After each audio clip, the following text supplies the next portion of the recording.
This episode of Let's Find Out What's Diego is brought to you by the Snarly Yow, located at the Needful Things Emporium in Charlestown, West Virginia.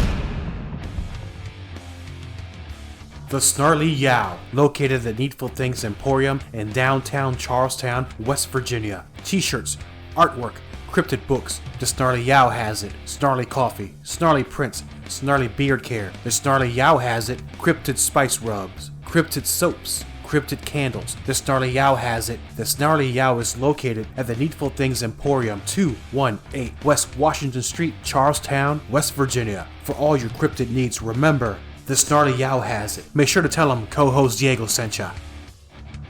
Are you curious about the unknown, the unexplainable? Do you find yourself intrigued by the mysterious and paranormal side of our world?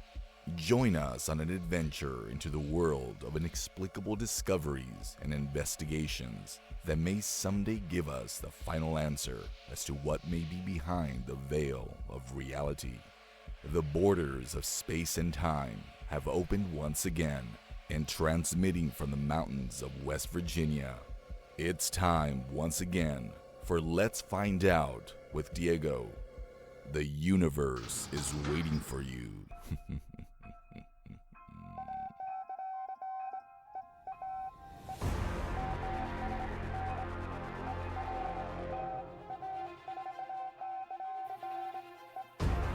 The borders of space and time have opened once again, and transmitting from the mountains of West Virginia. It's another episode of Let's Find Out with Diego. Thank you for taking this journey with me. On this episode of Let's Find Out, our good friend and author Denison Reed is doing it once again with a new prequel in the works. We will get a look at the timeline before Bluegrass Battleground, and without end, the new novel introduces some new and exciting characters in the Clifford D universe. All this plus more. Please welcome back to Let's Find Out author and fellow dad shirt aficionado, Denison Reed. Reed, my friend, welcome back to Let's Find Out. It's always good having you back, man. Thank you. Yes, dad shirt aficionado. Yeah, that's great, man. Yeah. Yeah, and it's one of those things. I saw you earlier today, and what was that shirt you were wearing? This is some badass dragons on there. Yes. It was a purple shirt that had orange dragons on it. Like you're gonna have to do a picture, like pop a picture of me from wearing that shirt. But it's a purple shirt with orange dragons on it. It's really, really cool stuff. It was really cool stuff. And every Friday I try to go toe to toe with you with these shirts, and I epic fail every time. I had this little cute little geckos, which Hey, no, it was a good try. It was nice. That's my participation trophy shirt. At least I got in the game. You've been very busy, my friend, and following you on socials, and of course I see you almost every other day. You've been busy with the recent book signings, meet and greets, and you were recently on a podcast. So how is all this going? Because this is you're steamrolling this year compared to last year. I don't know how you find time to do all these things.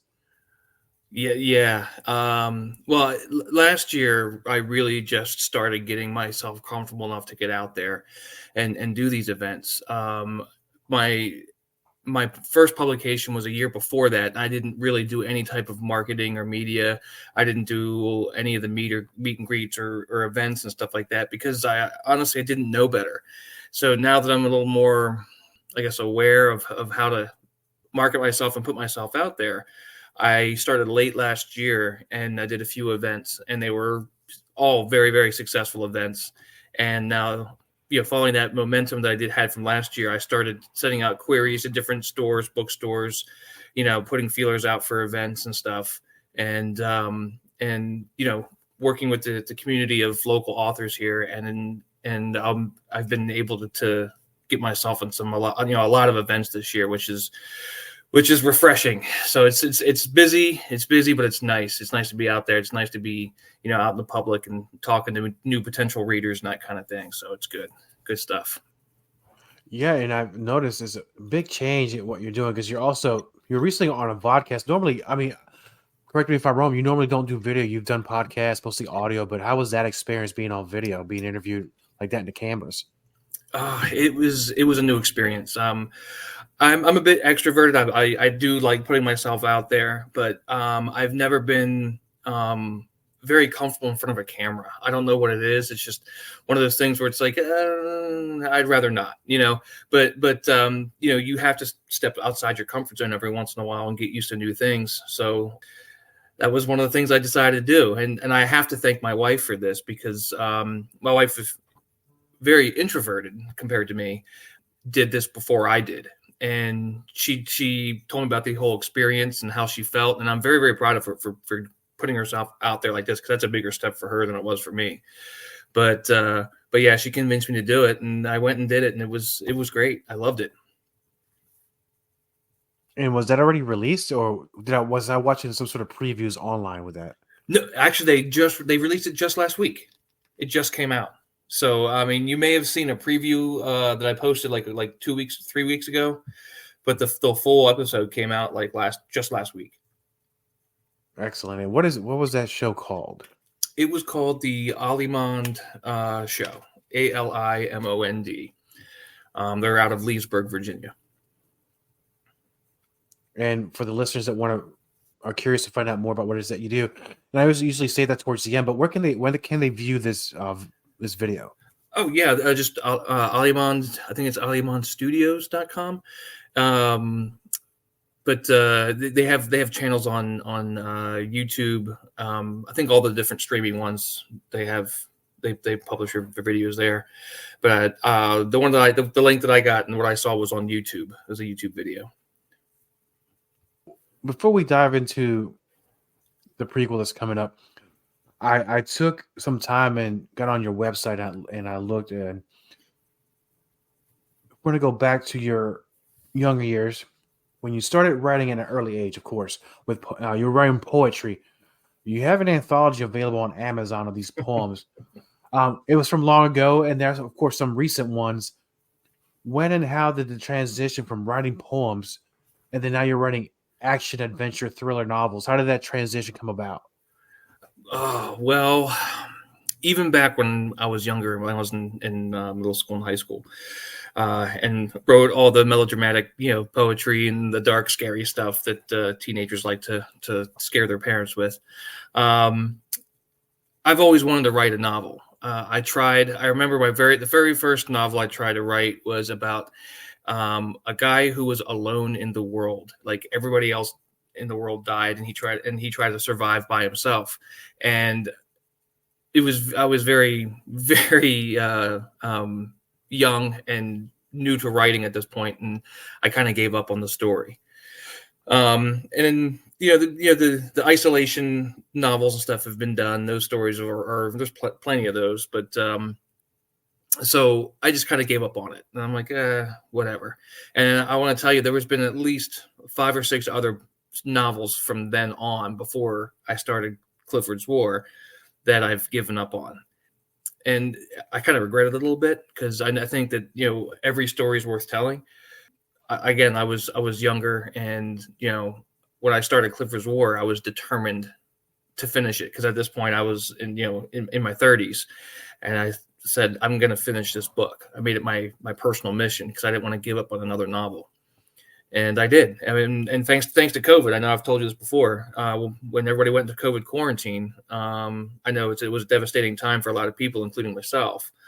But I do believe that I wouldn't have finished that book if it wasn't for being in quarantine for several months, not being able to work. So interesting. Same thing with the podcasting with me, because once that 2020 hit, everything was shut down. There was really nothing to do other than read, write, or you're going to create something. So in a way, it sounds bad. I don't mean it to sound like this. It was almost, for somebody who has a creative mind, it's almost the best thing that could have happened to them, because it kind of forced you to reach inside and just really start working on some of these projects.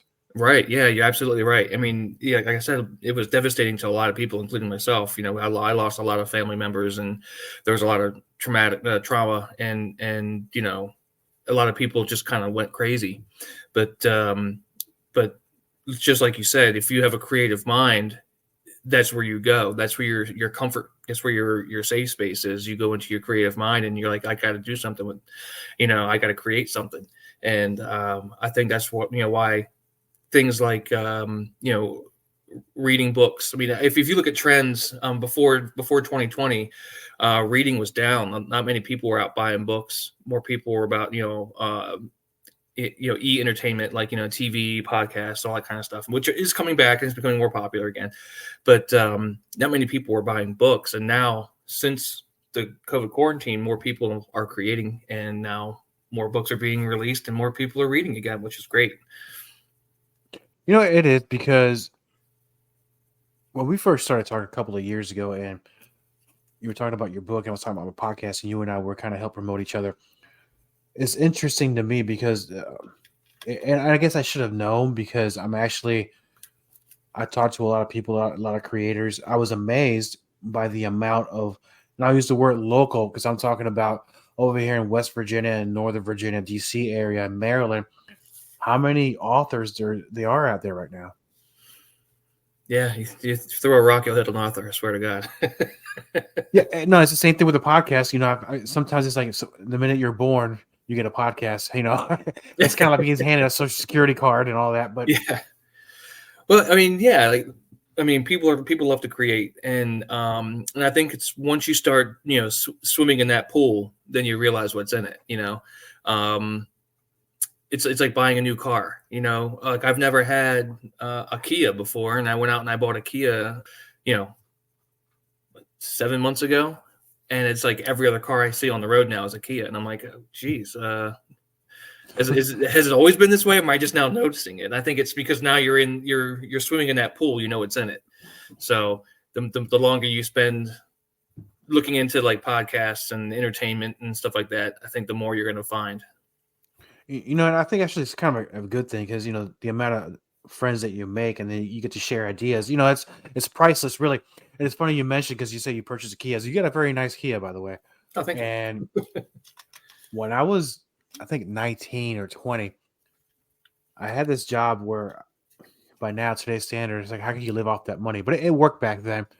I bought myself a nice Camaro, and I thought it was a pretty cool Nice. thing. And the minute I drove it off the lot, I started noticing everybody has Camaros. I'll throw that in there just because you talk about the authors and podcaster. But, let's talk about what's going on now. I know we talk about the poetry now. I know you're working on this prequel, but have you had a chance to knock out a few poems, on the side or anything like that?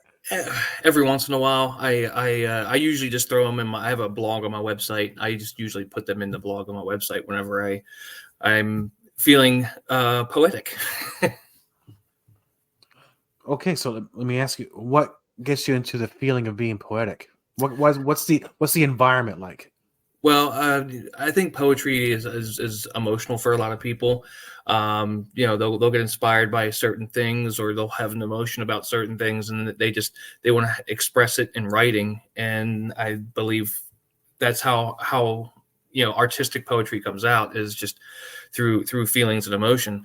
So I mean, there are times where I need to express something or whatever, and I'll jot it down. And I think if it's good, and if it seems worthy, I guess I'll put it on my blog. But I haven't written anything like that in a while, so I guess I'm emotionless. No, I think sometimes we're too busy to be emotional, and that's okay. Sometimes it's the way it is in the Nova area. That, and so we're gonna get to the prequel. So for the listeners of Let's Find Out, they learned about your works in your books in a previous episode you were on. For those who have not, let's talk about the first book in the series. Let's talk about the second, and then we're gonna start with and we're gonna go for the prequel. Sure. First book. Where are we? So the first book is Clifford's War, Bluegrass Battleground.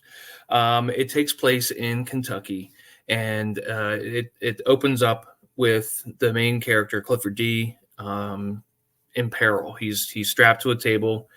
He's naked. He didn't know how he got there, and he has to try to get out of, undo the straps because he's strapped to the table, and get himself out and away from this abandoned church that he finds himself in. So with that said, the people that trapped him there are two notorious killers named the Tye brothers, Darius and Marcus Tye. And it was, Clifford was hired to find these guys, track them down, and kill them.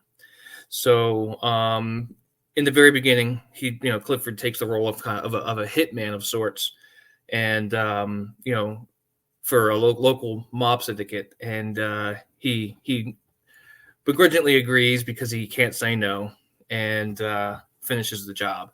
So going into the second book, well, let's continue on right here real quick. After completing the jobs for the mafia, they are considering him to be part of the mafia, and they feel like they own him. So he has to go to war with the mafia, get out of their employment.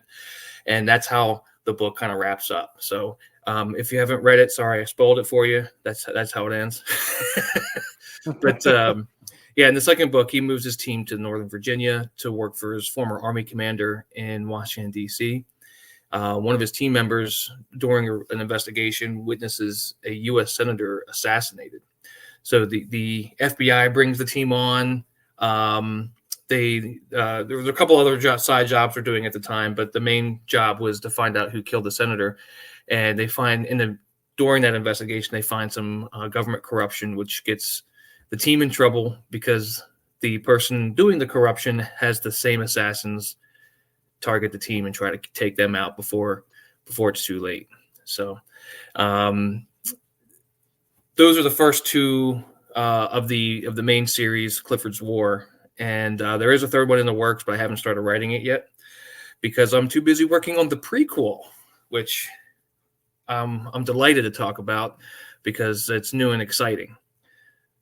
Do you have any questions before I go into that, or? No. Well, the questions will definitely relate to that. Well, this is why we're here. This is what brought you to the dance, because very interesting, because you're going to take a deeper look. So it's a new book, a prequel, if you will. You'll be interesting, maybe some new and interesting characters, but you're also going to dive more into Darius and Marcus, correct? Yes, that's correct. Yeah, I haven't told anybody the title of the prequel yet. The title is going to be Tye, Tye, and that is the last name of the two notorious killers that Clifford D is following in the first book. Darius and Marcus Tye. They are the Tye brothers, aka the Tree Girl Killers, aka the Mafia Mafia Killers. But yeah, the notorious spree killers is what the media referred to them as in the first book. And with these two, are they based on any historical figures who may have been past killers or serial killers or murderers? Or is this something that just kind of just popped up in your mind and you just started writing about them? Yes. I love your answer. So honest. Yeah. No, I did some light research on serial killers in the Kentucky area, and there are some historical brother serial killers, but they were not exclusively based off of them. It just when I was trying to think of somebody that Clifford D could be following in the first part of the book, to kind of get him into working with the mafia. I kind of did some who are some badass killers from Kentucky, and I came across the two brothers. And the two brothers were it's like 1800s, I believe, 1860s, I think it was, something like that. I'd have to go back and look again, but again, did some light research, and I was like, that's a really cool idea, brothers that are killers. And a lot of people say, oh, like the Menendez brothers. And I'm like, well, yeah, but I mean, that's not kind of where I was going, but it is similar to that as well. So a lot of people kind of, see the Tye brothers as like the Menendez brothers, but, they're known for, I guess, killing their parents or whatever. But yeah, so there was a little bit of, research on brother killers and that type of stuff. But mainly they were kind of from my own creation. Now, if you don't mind me asking, I don't like spoiling things, but I mean, I appreciate you giving away the title on the show for the first time ever. Yeah. That's awesome. So what is it that has these two brothers grew up to be serial killers? What is it about their life that got them to that point? Wow. So this is all in the prequel. In the first book, it doesn't really dive into how these guys became the notorious killers they were, but in the prequel, it goes from their childhood living on a farm in Kentucky all the way through into the first book, basically. Excuse me. But they grew up on a farm in Kentucky. They had a very abusive father who abused their mother and them, and it was worse when he was drinking. So, not to give too much away, they that's the kind of household that they grew up in, a very abusive and tough love type household, which spiraled out of control because their father started drinking again, and they end up becoming put in the foster system. I don't want to give too much of the early parts of the book away, but because it could change a bit. So, but this is kind of where the story is. They get put into the foster system and bounced from house to house. So they never really had any true friends growing up. They never really had a true loving family until they decided to leave the school and just kind of run away and grow up on their own, raising themselves. So this kind of put them right in life of crime, because they had a fight to live growing up, or not growing up as young adults. They had a fight to live, and they had to, rob the convenience stores to pay the rent and that kind of stuff. So it really put them right in the direct path of a life of crime. No, it's interesting you mentioned all that, because that's actually, unfortunately, the dark side of humanity, because that kind of stuff does really happen. Yep. And also interesting, and I'd like to ask your opinion on this, because there are a lot of shows out there, whether it's on Netflix, whether it's on Prime or Hulu, where they spotlight a lot of these wives that murder, husband that kills, or serial killers, stuff like that. And I don't think people are a fan of what it is that these killers did, but I think that people are so interesting. How do they get away with it so long, and how do they get caught? So what is it about, in your opinion, that makes these types of documentaries so popular with the folks? Well, because they're absolutely fascinating. It's like watching a train wreck. You hope everybody's okay, but the absolute destruction of it is just fascinating. And everybody likes a scary story, just like everybody likes a love story. Everybody likes to see people fall in love, just like everybody secretly likes seeing people get hurt. It's the fascination that behind it. You're watching this person go from like a loving priest or a school teacher or whatever, and then next thing you know, he's murdering his wife, and you're like, what? How did he get from point A to point B? What was the devastation in his soul that happened that made this loving priest kill this person or do whatever? So that's kind of the story behind the Ty brothers. You got these innocent little boys. What happened? What traumatic experiences that they experienced to get them to be from these innocent little boys to these notorious killers. So that's kind of like the story in itself. Well, it's a very fascinating scene that you put in there right now. And let me ask this: I know you're going to go more into the background of the brothers, but are you introducing also new characters as well? Yes, there are some new characters, and there's a new character that you may like. Yeah. Well, his name is Diego. Hell yeah. He's a police detective, and right now I still have to write a little bit more about Diego, but right now he's a police detective. Former wrestler. He has a little limp or something. I mean, we can talk more about this later, but he'll have an old wrestling injury that forced him to become a cop. Based on a true story. That's right. That's fantastic. And so, with this being, I can say, your third novel, right? Yes. All right. So I have a twofold question for you. You've been at this for a while, and it's one of those things, a labor of love, just like with the podcasting. What's been the biggest challenge so far for you as an author in your writing career? And the second part of this question, what has been the best part about being an author? The most satisfying part? Wow. Okay. Well, to answer the first question, besides writing this prequel, because I learned writing this prequel that prequels are more difficult than writing sequels. You kind of have to line things up just perfectly to hit the timelines of the first story, so it flows seamlessly. So there's a little bit of challenge with that, a little bigger of a challenge than writing a sequel. But I think honestly the hardest part about being an author, or being an independent author at least, is marketing. I have the luxury of being able to through friends and people that I've met to help with marketing, to kind of get some stuff a little bit cheaper than other people can, and the affordability of the stuff through friends and stuff can we help each other market and push things. So I have that luxury of being with friends in certain places that can really help out with that kind of thing. So that's thankful.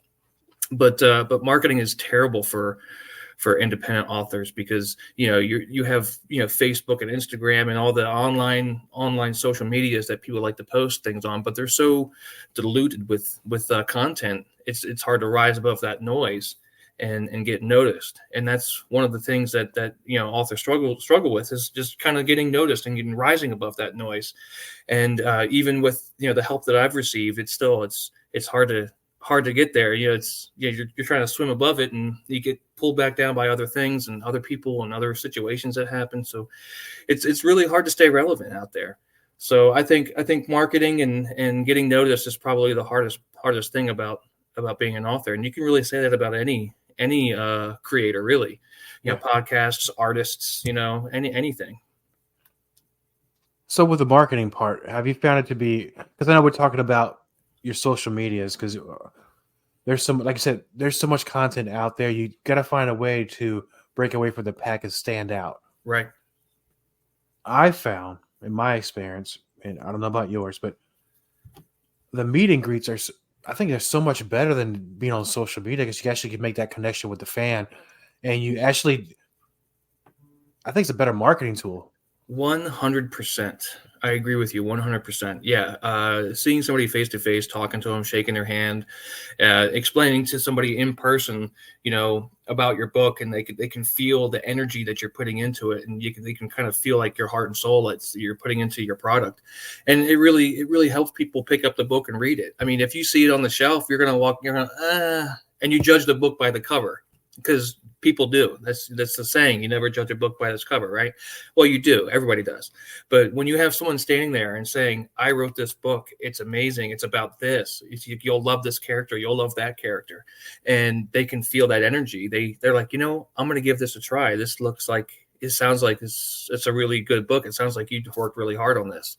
And people would be more willing to give it a shot than just kind of seeing it on a website, or seeing it, on a billboard, or seeing it, just the book cover sitting on a shelf. I think that personal connection really helps 1,000% more. I was the same way with book covers, even with album covers growing up. I was like, oh, that's a terrible cover, but the band's really, really good.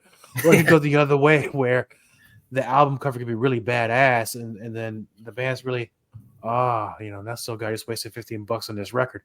Exactly. Yeah. So let me ask you this, because last time you were on, you and I were together on this show, I asked you this question about what actor you think would be great to play Clifford D, and you did answer that question. I'm gonna do this a little bit slightly different, and it's gonna be two questions, almost the same thing. Okay. With the brothers, the serial killers, in today's Hollywood, what actors would you consider would be a great fit to play those two? Oh man, I never even thought about that. There's been some fantastic duos that, really could fit in that role. Let me think about this one for a minute. Okay. Well, let me throw something out there. I have a great actor I would think about to play the character of Diego, the detective. I think would be a really great fit for him. Oh yeah, who's that? Antonio Banderas. Now you might be onto something there. Thank Might you. be onto something. Yeah. Yeah. He'd have to shave his head a little bit, but I think Just a little he'd do bit. great. Just a Yeah. little bit. Yeah. Yeah. You have to dull down his good looks too a little bit. Yeah. When I keep him humble. I'm just messing with you, man. I'm just messing with you. But no, as far as the Ty brothers go, there's a lot of dynamic duos out there that would be great to play the two brothers. But there's two guys that come to mind, and it's because I'm a fan of their show. But maybe Jensen Ackles and Jared Padalecki from Supernatural. They played a really good dynamic brother duo, and their show lasted forever. Was it 12 seasons, 13 seasons, something like that? It was just crazy. Lasted forever, and I didn't really model the brothers' behavior and their characters after these guys, but I mean, some of the things they do and say, I guess, kind of mimic the behaviors that those brothers have towards each other. So maybe those two. That's an excellent pick. So let me throw another monkey wrench in here.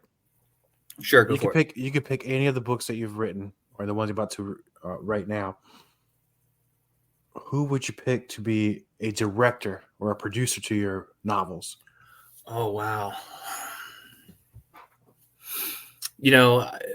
Many people don't have their choice, but honestly, anyone that does a good job, I guess. I don't have a favorite director or a preference really, but there are so many badass directors out there that I'm sure would be able to hit this thing out of the park if they decide to pick it up and make a movie out of it. All right, that's fair enough, because I think there's so many great directors now.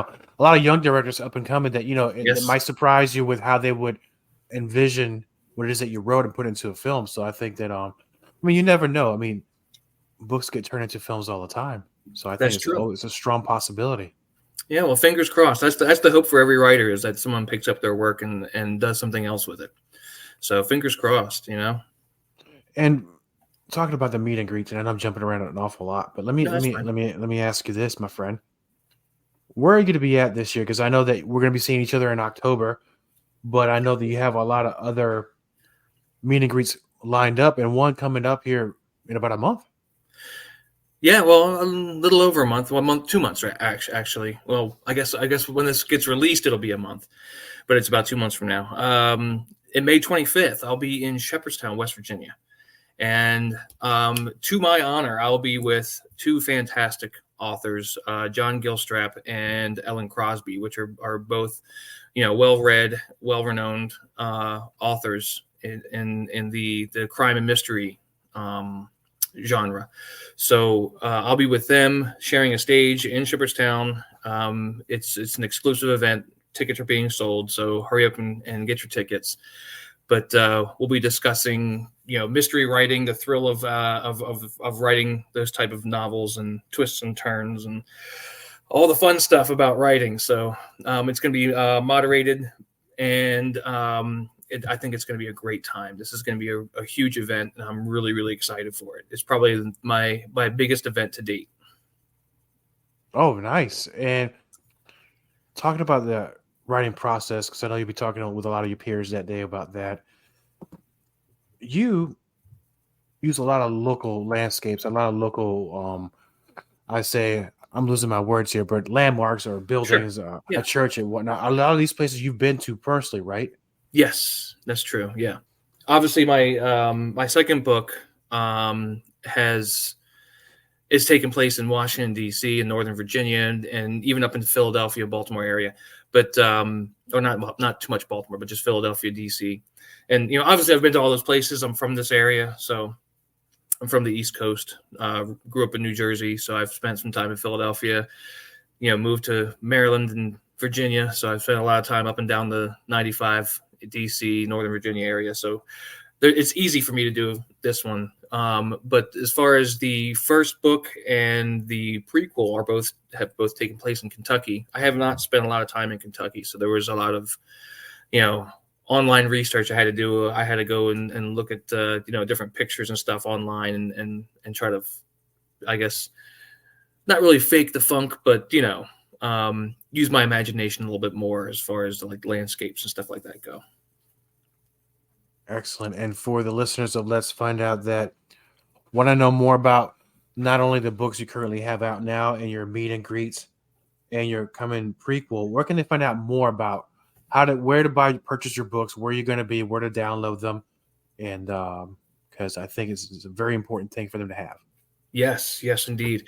Well, I have an event page on my website, which is www.jdenisonreed.com. Or you can just Google J. Denison Reed, and it's probably like the first or second link that pops up. You can also find my work anywhere where books are sold online. Right now, I still haven't been picked up by a major label, so it's not in a bookstore. Like, you can't walk into a bookstore and find it unless I've been there recently. So, your best bet is one of the online websites like Amazon, Barnes and Noble, PAL Books, wherever. Or you can go to my website, www.jdenisonreed.com, click on my shop, or you can come to one of my events, which I prefer because I love to see your happy, shiny faces when I talk about my book. So, click on my event page, look at my events, join my social media. I talk about it all the time. I always tell people where I'm going to be. Yeah, man, you work very hard. It is what you do. You got my 100%, 1,000% respect. And thank you for coming back on. And when that prequel comes out, let's come back here, man. Let's talk about it some more. Yeah, we can dive into it, man. I mean, we're looking at a September release for the prequel. So I still have a little bit more writing to do, editing, formatting, the whole 9 yards. I'm still in the process of finishing up the cover, but I do have a sneak peek of the front cover. I can share that with you at a later date if you like. But yeah, look for September for the prequel to come out. Excellent. I'm looking forward to seeing the new cover. And I'm looking forward to having you back on again. All right. Sounds good. Thank you, my friend. This has been another excellent episode of Let's Find Out with Diego. Please check us out on all our social media pages, as well as our YouTube, and we're also on Rumble. Like, share, and subscribe. So, hey now, Let's Find Out is also on KGRA Digital Broadcasting. That's KGRADB.com. Catch the show on Saturdays at 2 a.m. For more information, here's the website again. Please visit KGRADB.com. Thank you for taking this journey with me. Until next time, my friends. Copyright CoHostDiego.